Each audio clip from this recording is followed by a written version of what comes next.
এবার আপনি কি সরকারি চাকরি থেকেও পুরোপুরি ইস্তফা? হ্যাঁ, আমি রেজিগনেশন লেটার সেটাই চাকরি থেকেই দিলাম। সরকারি চাকরি, প্রিন্সিপাল, প্রফেসর সব জায়গা থেকে রেজিগনেশন দিলাম গভর্নমেন্ট অফ ওয়েস্ট বেঙ্গলের চাকরি থেকে। প্রশ্নটা হচ্ছে যে এইরকম একটা পরিস্থিতি তৈরি হলো কেন? দেখুন, আপনি যদি চিন্তা করেন, আপনারা বিগত ৩-৪ বছরের হিসাব দেখেন, দেখবেন আমি যখন আরজি করে ঢুকলাম, অ্যাকচুয়ালি আমি এর আগে তো এমএসবি ন্যাশনালে ছিলাম। সো আমার একটা চরিত্রগত বলতে পারেন সজাগ ইস্যু, যে কেউ চুরি করলে তাকে চোর বলি এবং তার ব্যবস্থা করি।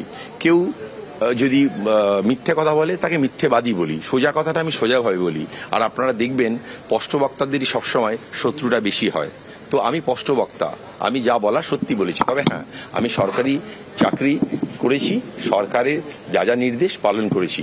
আমাকে যখনই স্পষ্টবক্তা হয়েছি তখনই আমাকে রং লাগিয়ে দেওয়া হয়েছে, রাজনৈতিক রং লাগিয়ে বলে দেওয়া হয়েছে যে ওই দলের হয়ে কাজ করছে, যেটা কিন্তু আমি একজন মানুষ হিসাবে আমি আমার কাজগুলো করেছি। আরজি করেও তাই। আরজি করে যখন আমি চার্জ নিলাম, আরজি কর ছিল ঘুঘুর বাসা। এখানে প্রত্যেকটা জায়গায় তোলাবাজি, কোনো মানে নেতাদের মদত ছিল, কোনো স্টাফেদের মদত ছিল। আমি সেইগুলোকে সমস্ত ভেঙে দিয়েছি, তোলাবাজি বন্ধ করেছি, কোনোভাবেই তোলাবাজি হয় না, এইটুকু বলতে পারি। কালকে অবধি আপনি দেখবেন, আগে আরজি করে আপনারা নিজেরাই অনেকবার লিখেছেন, ডেথ সার্টিফিকেট, বার্থ সার্টিফিকেট নিতে 5 বছর 6 বছর ওয়েট করতে হতো, আপনার ঘুষ দিতে হতো। ঘুষ বন্ধ করেছি, জানি না কতটা করতে পেরেছি।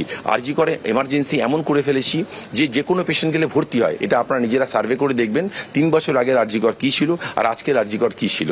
সো আমি চেষ্টা করেছি যে কোনো পেশেন্ট, সে আমার সরকারের পেশেন্ট, সে হাসপাতালে আসবে, সে তার পরিষেবাভাবে চলে যাবে, কেন তাকে ঘুষ দিতে হবে?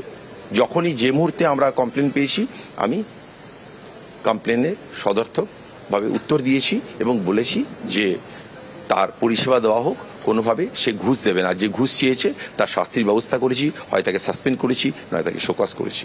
আপনার বিরুদ্ধে এত অভিযোগ কেন? এই যে বললাম, আবার আমি স্পষ্টবক্তা, যা বলার সত্যি কথাটা সত্যিভাবে বলি এবং মুখের ওপর বলি, তাই জন্য স্পষ্ট।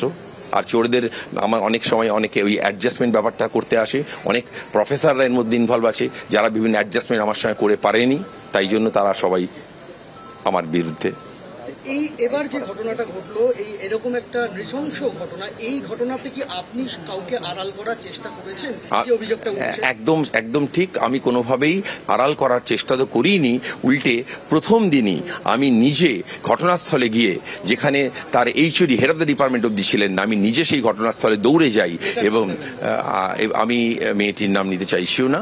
আমি চাইছি সেই ঘটনাস্থলে গিয়ে আমি নিজে দাঁড়িয়ে থেকে পুলিশ অফিসারকে বলেছি ইমিডিয়েটলি ইনভেস্টিগেট করুন, ফরেন্সিক রিপোর্ট আপনারা করুন, এবং 1 ঘন্টার মধ্যে ফরেন্সিক টিম এবং লালবাজার টিম আসে এবং ইনভেস্টিগেশন শুরু হয়।